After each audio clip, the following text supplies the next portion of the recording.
Pretty much. Many thanks for staying with us up to this particular moment in time. In case you're joining us right now, you're just in time for the big conversation here on ktnnews. We're talking about funding higher education here in the country. HELB in itself faces funding shortfalls.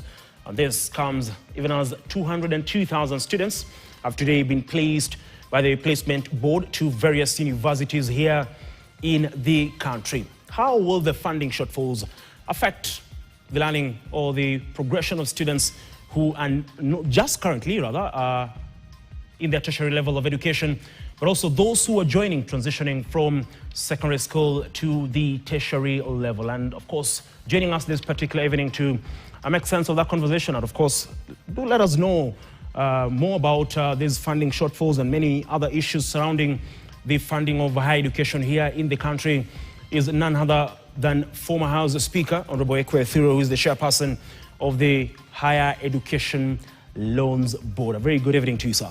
Good evening. Many thanks for making time to be with us. Karibu. Pretty much. Let's just begin with what I've alluded to, the issue of funding. Now, HELB requested for 112 billion Kenya shillings. They were allocated 56 billion Kenya shillings, if I'm not wrong. That leaves a deficit of 55.8 or thereabout, in terms of funding. How detrimental is that in ensuring that, the operations of HELB in itself and the education of learners is, not paralyzed? First, good evening, viewers. I want to appreciate your concern about the funding shortages, but it's not as grave as you have alluded, because HELB is not the only player in financing higher education. We have our counterparts, Universities Funding Board, which also receives money to give scholarships to the same students. And we also have capitation from the Ministry of Education. We actually are excited that for the first time, we have gotten the highest allocation ever possible, that of 56.7 billion. Up from 41, I believe? Up from 41, correct. Pretty much. Okay, even as you say, there are other, stakeholders in place, and it is not as bad as I try to paint it. When you talk about sustainability of the institution in itself, of course, there are funding shortfalls, but the other concern is also the issue of default rates, by students who took loans or got loans from the institution in itself. And that is also threatening to, paralyze the operations of HELB. Or is that the case, or it is just a false alarm? Well, I wouldn't say it's a false alarm. Neither is it the real case. Repayment depends on many factors. Okay. One of them is employment. So there have been challenges in terms of repayment. But I can confirm to you our projections for the next financial year, actually this financial year, we have been collecting almost 4 to 5 billion per annum from the beneficiaries. This time we expect to collect almost 8 billion. What are the current figures in terms of defaulted loans? We are performing pretty well, just like any other financial institution. We are operating almost at 75% in terms of recoveries. Because from that are due. From the of course, not all of them are due. I mean, there are people still in school. Okay. The others, once you graduate, you have a grace period of like 1 year before you start repayment. Yes. Because from the figures that I gathered, the defaulted loans stand at 90 billion as of today. I don't think so. 89 point something billion to 90 billion. Maybe 20 billion. Now, when you say some of, those who are yet to pay these loans are students, again, looking at the statistics, 40 billion is being held by over 281,000 graduates who finished school post-2000 moving forward. How difficult has it been in terms of recovering these loans? Because you've alluded to the issue of joblessness and unemployment, which is a big concern in the country and is hindering the process of recovering these loans. But yes. What is the progress in trying to recover these 40 billion? If the statistics, if the projections that I've just alluded to are anything to go by, we are improving in terms of collections and systems. We're integrating more. This has been work in progress. You remember when we started as HELB as early as 1995, we didn't have very good systems. Over time, we have invested in fintech technologies. We are cooperating with other government agencies like KRA. And so the employer's portal is up and running, something that did not exist. And we are conducting more inspections just to make sure that everybody who is supposed to repay can pay. Of course, I think in the old days, there was that perception that, this is Mali Auma, this is government money, so people don't pay. But I can assure from my experience at HELB now, I actually get very impressed. There are many Kenyans, so when they get a bit of money, they'll just come and say, I want to pay because without this support, I will not have access to their higher education, I will not be in employment, and I will not get the kind of opportunities. And I would wish another person to benefit in the same way they benefited. That's really out there. It is indeed encouraging. But as you talk about, the recovery rate has been improving. What are we looking at in terms of, the numbers when you talk about, they've been improving? Because, again, looking at the 40 billion that is being held by the 281,000 graduates post-2000, that amounts to around 45% of the total, loans out there. As I said, we inherited some of these loans. This is a fund that was started as early as 1952.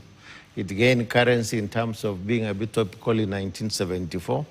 But now, really, when we put the structure and the institution in place, was now in 1995 under the Higher Education Loans Board Act. And so you will appreciate that from collections of about maybe 1 billion. We have been in the last couple of years around 5 billion, and we'll project this year to get almost 9 billion. I mean, 8 to 9 billion. And so this progression is because, one, there is a willingness now of the younger generation to feel a commitment to repay, and two, the kind of systems we are put in place to ensure the recovery. And of course, with the digital economy now, things are more in the open than before. Okay. When you look at, the penalties for defaulting these particular loans, Ekwee Ethuro, 5,000 on a monthly basis if, the account remains unpaid. There's also CRB listing. Some students, or graduates rather, argue that it is a bit harsh owing to the current economic situation with the high unemployment rate, the rising cost of living. Are you probably also looking at, as an institution, revising these particular penalties? Absolutely, and I think we need to put this in the context we're supposed to understand. The penalties is not a source of revenue for us. It's to encourage the beneficiaries to repay. And we are not fixed on any, there's a recommended amount you should be able to repay, but if the beneficiary can come to HELB and say, these are my circumstances, and I have known a number of beneficiaries who have actually come back to say, this is what you demand from us, I cannot pay, this is what I can afford. We say in a HELB, we listen, and we listen to you according to your circumstances, if you demonstrate those kind of circumstances. So for CRB, I think most of the people, we remove them from CRB so that we can encourage. But if you are a chronic defaulter, then we'll have to look for ways of ensuring that you pay. You talked about sustainability. Yes. You have told us why we shouldn't be what the default rate might appear a bit higher. Now when we want to enforce some other measures, it's like we are being asked, why are you doing the same? When you talk about a chronic defaulter, who are we talking about? What are we looking at to determine that this one is a chronic defaulter? A chronic defaulter is somebody who has stayed with the loan for like over a period of 10 years. 10 years? Yes. What if that person has never secured employment, maybe? Actually, they're beneficiaries. You might be younger than I would have said if you live in this country. There were days when, the days of the former President Moi, every graduate will come and then the ministers will be told, take another 10%. So employment was almost at full employment those days. Mm-hmm. The challenges now have come with the higher population and the dynamics of the current time, which we also find actually more interesting in terms of their willingness to pay. So it's a combination of factors. Mm. Now, you looked at partnering with other institutions. There's, KRA, there's, SHA. How big of a boost has that been in these recoveries? A big boost. Mm-hmm. That's why we are projecting to double our recoveries, because, we were not in a position to identify all the employers. We were not in a position to identify all the beneficiaries. I mean, beneficiaries would graduate, the graduates, to borrow that terminology, would get employment and they just don't think about it. Mm-hmm. But now when the records are there, then I meet people in the street who actually tell me, the employer has now told us that we must pay. So it's working. Mm. Now, we talk about those in the formal sector. What about those in the informal sector? No, that's the real challenge. That's where we have a challenge. And how is the institution itself, planning to counter this particular cohort, or for lack of a better term, that do work in the informal sector? That's why we are exploring the partnerships, and the KRA partnership is a very viable one. Mm-hmm. They have better systems, a greater outreach, and I mean, if you buy something, KRA will be knocking on your door.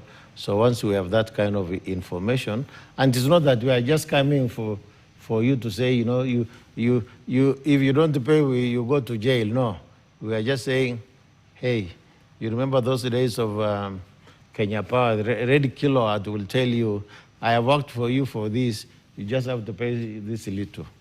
That is the approach we are trying to employ, so that everybody feels actually this is a partnership. You benefited, and we would like you to ensure that others benefit.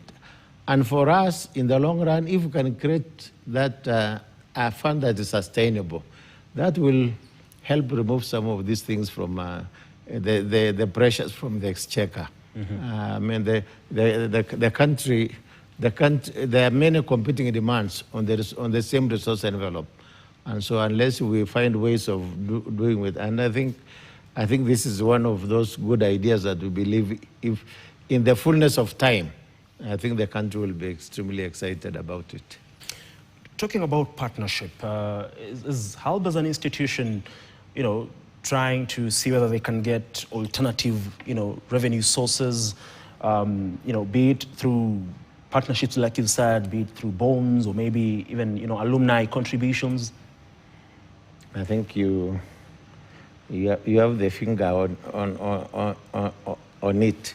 Mm-hmm. First is, we appreciate that the exchequer has many competing demands. So that's why the element of recovery is one of them, which looks like the more dependable one. But we have gone out of our way. We have partnered with, formally with USAID, okay, especially the training on nurses. We got a partnership with Johnson & Johnson, mm-hmm, about a year ago. And the big one we are exploring now is what you call the social bond. And it is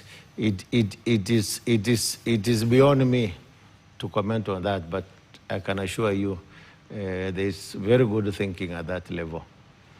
Pretty much. Let's talk about disbursements and the current, cohorts and all. Sometimes students are left in what one would say very precarious situations, or between a rock and a hard place, sometimes due to the issue of delayed disbursements. What can be done to fix the timelines in terms of disbursements? Because sometimes some students don't even are not able to attend classes because the money has not been disbursed on time. I think that's a concern. That's a perennial concern. But when we look back, there is more improvement now than before. Like in the last financial year, we were actually able to disburse funds to the institutions even before actually the major semester began. Today we launched our CS, the Honorable Migos, launched the COOPS placement system. And by the end of the financial year, end of last month, we were able to look at the financial outlays necessary, and our ministry has already made representation to the National Treasury. And we think that synchronization is what we are all looking for. Okay. When you look at the current amount of loans being disbursed to students out there, some argue that it is not really commensurate to the current economic situation or the cost of living.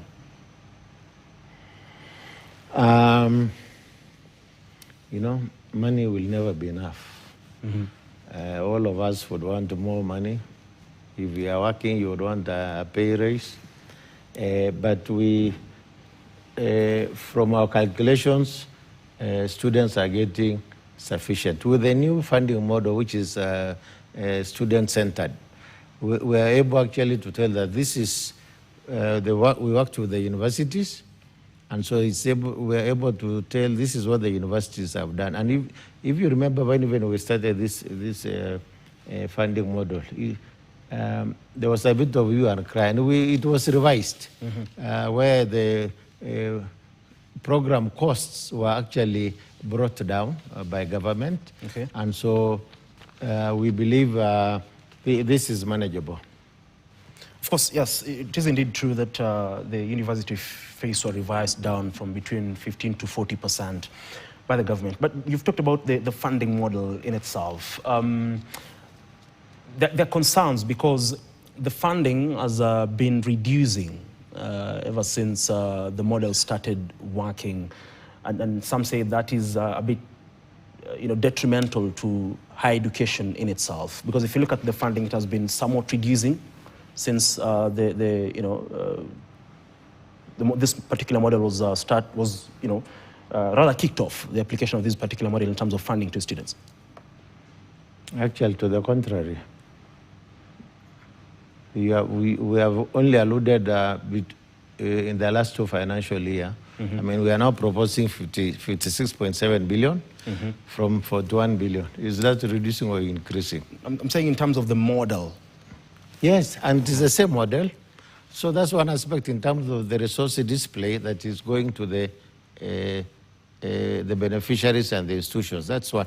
Two, the fact that the costs of the programs were brought down already tells you also that the burden, the financial burden, has been reduced by the percentages you yourself have alluded to. So we have been trying to make sure this model, more fundamentally, yes, I had almost forgotten this one. More fundamentally, this model is doing the actual costing of the program, so that the universities are able to say this is what this program is going to cost. And then with that kind of actual costing, unlike the previous one where we are just giving money, like it did not matter which course you are taking. And some courses are definitely more expensive than others. But now we are going to the actual costs of the program and financing it in that regard. Okay, pretty much. Talking about that particular model, the Auditor General, that is FCPA Nancy Gathungu, did raise a bit of concerns about the funding model and even matters to do with the means testing instrument sometime towards the late last year. And among the issues that she raised were inaccurate data submission by applicants, which she said or argued that distorts the means testing instrument scores. They also talked about limited public awareness, which she said leads to information gaps to intended beneficiaries. There were delays in fund disbursements in the form of loans and scholarships, which we talked about, and they said that disrupts the payment of school fees. There's also the concern about inclusivity, and this is a point of concern because they say vulnerable groups, students with disabilities, marginalized, students from marginalized communities face difficulties in accessing these particular funds. If you look at that particular list, what progress has probably been made in a bid to ensure that all these issues are fixed? A lot of progress, and just to summarize it, for the last 5 years, we managed to get unqualified reports from the audit, actually. Because of all the issues the auditor raised, we were able to address each and every one of them. We are committed to that particular one, and we are happy with the work of the auditor because they are the ones who come and look at some things, how are these things being done. That's one aspect of it, just to give you comfort in terms of them being addressed and the auditor being satisfied with them. These are challenges when you disburse this kind of resources. And the way we are addressing these challenges is by actually, instead of those forms beneficiaries used to fill, and you go to this chief or you go to this other person, now we have actually automated the process that you can go to the portal and put the data. And then that data is validated by these other partnerships we are talking about. And so the data has improved more, and because we use that data for decision making. Okay. Yes. Now, what are the concerns which, and of course, if the beneficiaries don't give us accurate information, then that's the time we might delay issuing you with money, and then people might think that they are not being beneficiaries.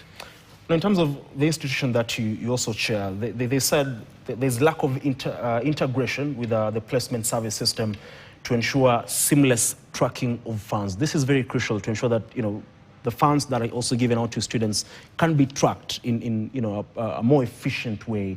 And that particular lack of integration was a big impediment to that. Has that been fixed? That has never really come to attention. And because the issues we are addressing, one, when the money is released to the universities through their finance officers, they give us back the report on actually this is what we have received and for the following beneficiaries. So it is up to the universities, and maybe sometimes where they are a bit slow, to allocate the money now to the respective student accounts.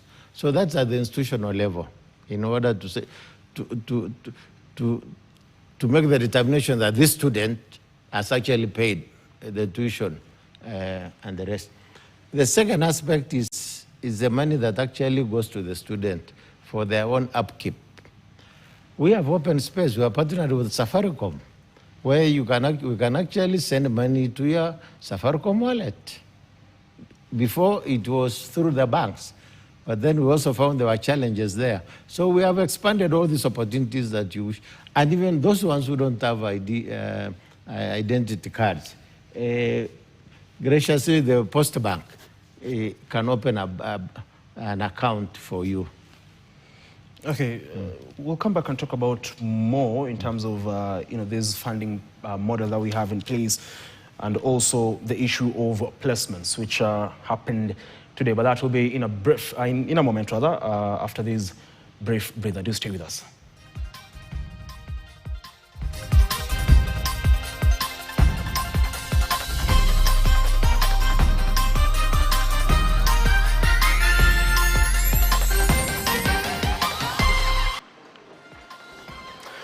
Pretty much. Many thanks for staying with us up to this particular moment in time. We continue this conversation. And Honorable Ethuro, let's talk about, we're talking about the funding model. And of course, students are placed in different bands. They get different, amount of loans from the institution that you do chair. But there have been concerns about the placements in terms of the banding. Have you gotten, appeals from students who do feel they've been placed in the wrong bands? And if so, what are, what numbers, what statistics are we looking at in terms of appeals? Yeah, when we started, like anything new with teething problems, we had quite a number of appeals. Government decided to have a participatory process where there was a presidential committee that now involved the vice chancellors, Minister of Education, and our teams. And so we abandoned the bands. And so we are now using the MTIs. We can be able to allocate to the number of points, which will be able to make us place you where to the kind of need and assistance that you will need. And so, was it even confirmed today that actually there have been hardly any appeals in the last financial year? But how accurate is that particular new method when you talk about MTI in terms of actually ensuring that the students who, for example, who are, who come from very disadvantaged families do get the much needed help? Because sometimes we do cover stories that, we see students who have dropped out of school or, in between their studies, go back home or wherever they stay to do manual jobs, be it, in construction sites, to be able to get additional funds to finance their education. It is true, those cases are there, but it's not because of misapplying the information. Sometimes it's just not being accessible to a place where they can actually go and to the website of HELB and make the application. And some of them, when they come out there in the public, our officers will always reach out so that. Because we believe no one should be left behind in this business. And we are part of the global compact that subscribes to the SDGs and all these kind of things. So well, the need is there. The need is big. So what to address some of these challenges is we approved as a board in the last academic year that we should also start looking at the bursaries component for those vulnerable cases, for those very vulnerable cases. What is the efficiency and accuracy of these MTI? In science, you deal with hypotheses. Then after you test them, they become theories. And even the best theory can be challenged. But for all intent and purposes, it will take you to the nearest accurate position, depending on the body of knowledge that exists at that particular time. We believe, and strongly so, that the MTS we're using and the system we're using is pretty scientific and is giving us accurate information. There could be outliers, and those ones once brought to their attention, we know. There could be changes in circumstances, sometimes which in the process of implementing, you are in this kind of situation, your circumstances change, and you are in a different situation. The other day I had a delegation from the leadership of Strathmore University, where they were basically saying, yes, we'll go there because we think we can afford. But now, along the way, circumstances change of your parents and the rest. So that is now a concern that we are saying, how do we help such cases that really happen, let's say, accidentally, so to speak? Okay, let's talk about, to today, over 202,000 students were placed to various universities. But there's a great concern because, of course, you, as an institution, you're also stakeholders in the education sector.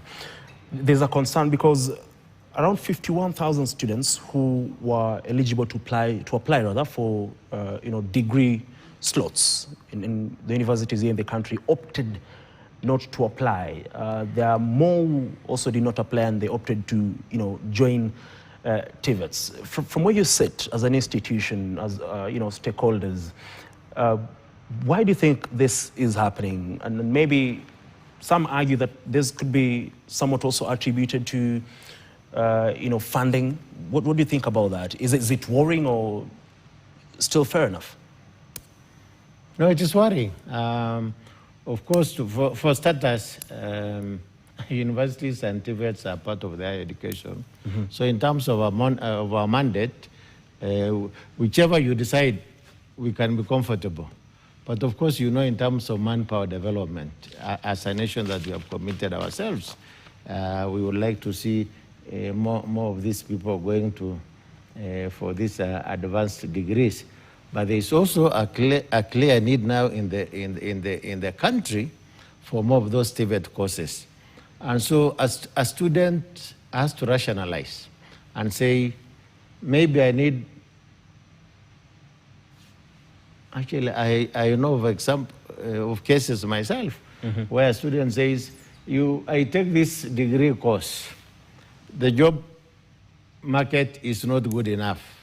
But if I go to this TVET institution and do this particular course, I'm assured of getting a job immediately I graduate. So these are choices that people must make. The minister today was magnanimous enough to actually say, we are going the window usually of, after we close this one now, then we give you a window of 2 weeks to extend that period to another 1 month so that those people who might change their mind can be able to transfer. Those ones who are not applied can be able to apply. And so that opportunity has been extended by the Cabinet Secretary to those ones who wish to change their minds. But you cannot really force people on what to do. And I don't think it is more of a reflection of the opportunities out there and how soon you want to join the job market. Okay, I mean, as stakeholders again, what does the government probably need to do to ensure that this does not happen? Because, of course, there are others. The number is a bit high, but 51,000 specifically did not exclusively apply for, there's an, of course, the placement board has called on, other stakeholders to try and reach out to these students to understand whether they can still reapply. But what needs to be done to ensure that this comes to an end? Because if it continues, then we'll have thousands and thousands running into millions who do not progress. Yet we talk about 100% transition. There are many possibilities. We are going to conduct a real study to find out exactly what motivates people not to apply. Mm-hmm. But on the face of it, there are people who go to private institutions. Mm-hmm. They don't come through our system generally. Mm-hmm. There are people who go abroad. They don't have to come through our system. There are people who decide, like it was stated today, that let's go and join the armed forces, some other kind of situation. So there are many reasons why people wouldn't want to apply to this particular one. You'll find some students saying, we can't apply to maybe public universities. They would rather go to the private universities because they want to finish.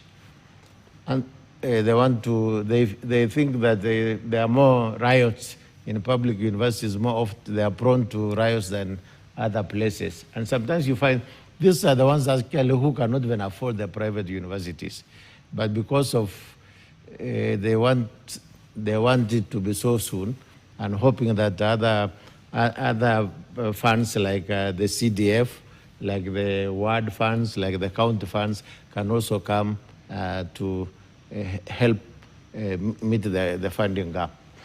When you talk about, some go abroad, some join private institutions, is this based on, actual follow-ups, or are we just probably assuming that, because they didn't apply, they've, decided to take different routes or different other options? No, this is what we hear some of them, but as I told you, that's a need. It's a more recent phenomenon. I think it's just in the last 2 years that you have seen people, and maybe we are maturing. There were days when you went for the jugular of your academic ladder. That was a degree. Things have changed. In what context? Our youth who are in IT wouldn't even bother to do much now, because you can easily use the phone and you make some little money. So things have changed, unlike maybe a few years back. So, but it's an area that we are all concerned and would like to get into to find out exactly if we can be able to trace these individuals and they tell us what really motivates them not to go for further training. There's something, I don't know that if I had you right. When you say even those in the IT space, they decide to probably, get expertise or studies, through their phones and, equip themselves with the knowledge so they can decide to go that route as opposed to joining institutions of higher learning to gather more knowledge? Yes. That is what you... Yes.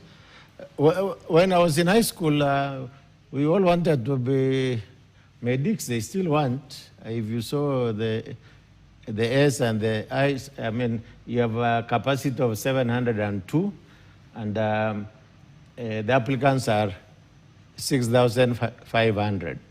So we wouldn't have got that kind of space. There were years when everybody wanted to be a lawyer.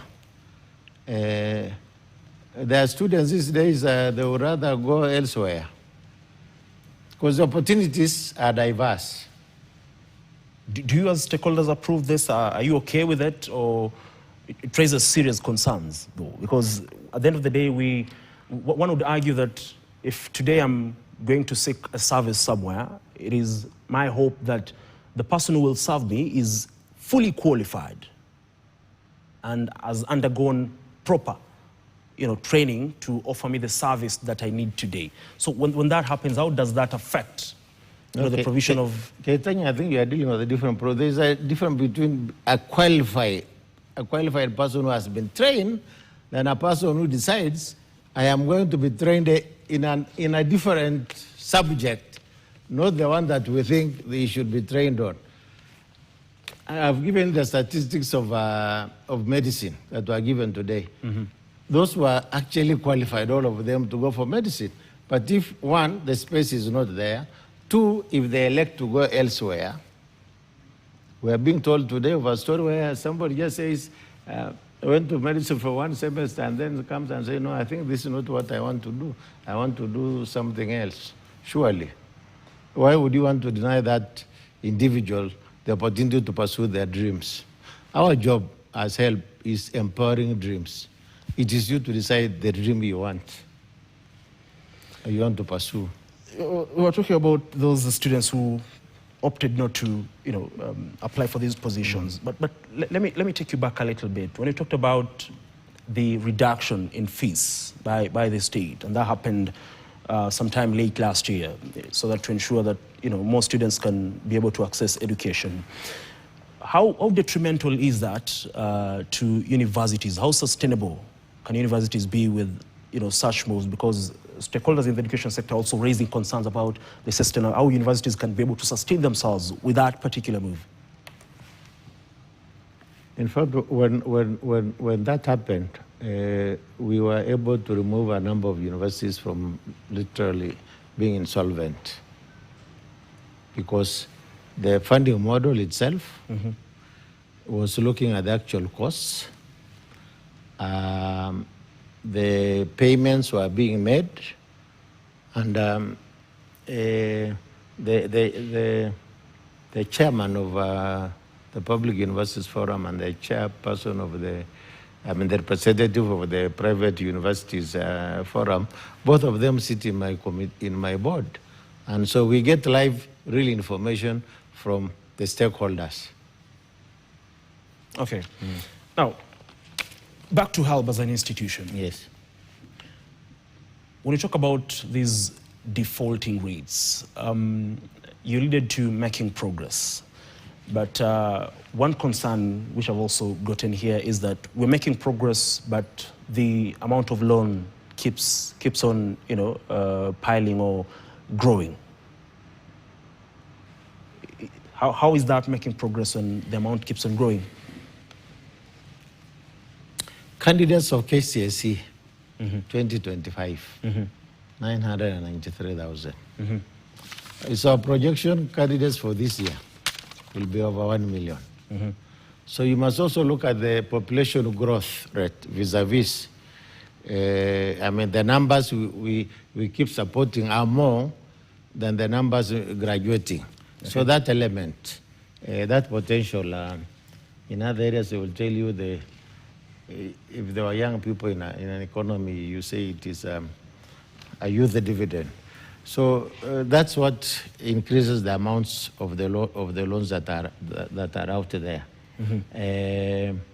And then coupled with the other factors that may not make those ones who have graduated pay. But to us, we think that is a seasonal problem. If the economy grows and the real full employment is almost achieved, knowing the positive attitude that Kenyans have, those ones who have been beneficiaries, and some actually come to willingly to pay even without waiting for the entire period. We believe that is an issue that can be resolved pretty soon. Okay. Sometimes there is delayed disbursement to the institution, of course, emanating from the Treasury in itself. With the delays in disbursements, and if these loans keep on piling up, some argue that at some point in time we could be talking about insolvency of the institution.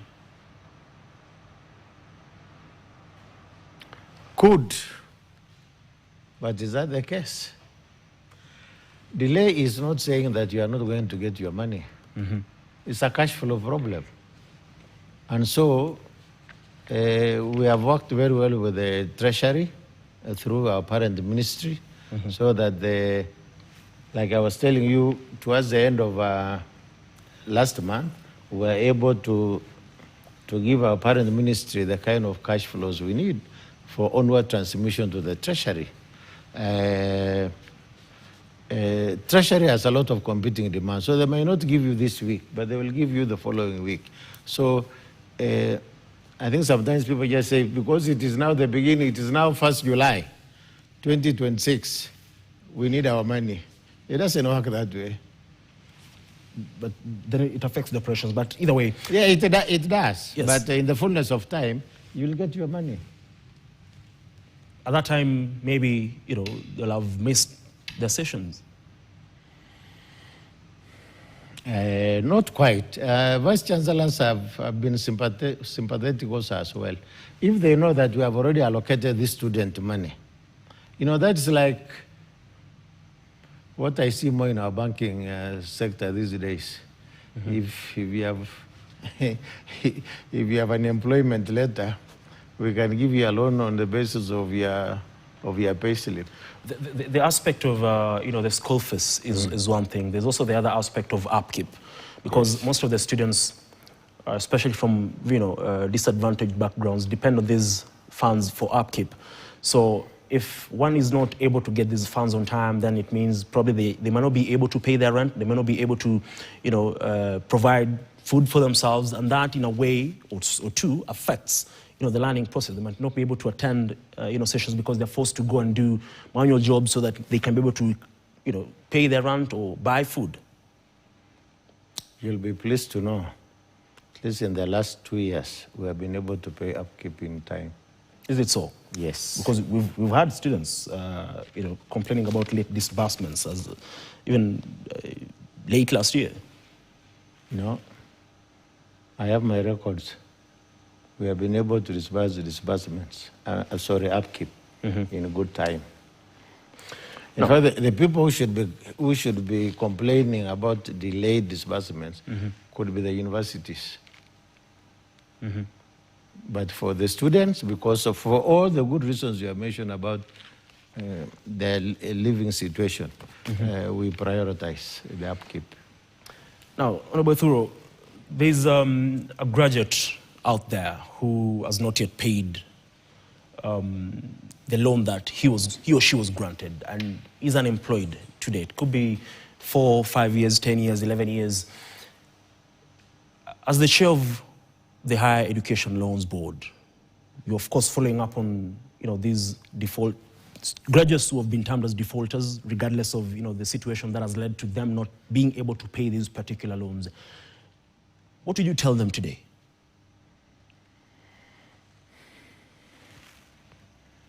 I will tell the graduate, don't run away from us. Come to help. Demonstrate that I received this, but my circumstances are like this. As I said earlier, we will listen, and we will know you are not in a position to pay. The problem comes when you disappear. We cannot trace you, and we have to look for other means of looking for you.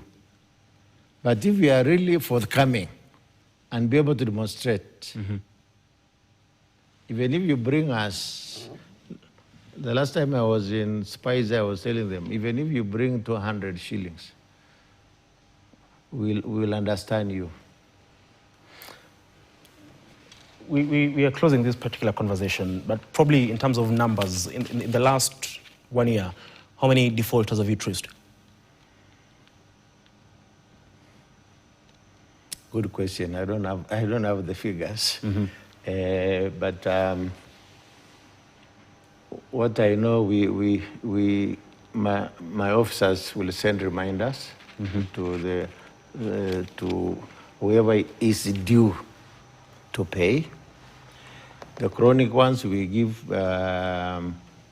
these specialized agencies, and by the time we engage those specialized agencies, we have really made all kind of desperate attempts to try to locate you, but we could not locate you. So this is work in progress. I wish I knew you were going to ask me that question. I would have dug more data. But what I know, we have been receiving some. Okay. Yeah. Thank you very much, Honorable Ethuro, for making time to speak with us to us this particular evening. Thank you very much. Thank you for having me. Pretty much. That wraps up the conversation here on KTN Prime. Until next time, do have yourself a wonderful night. And like always, God bless.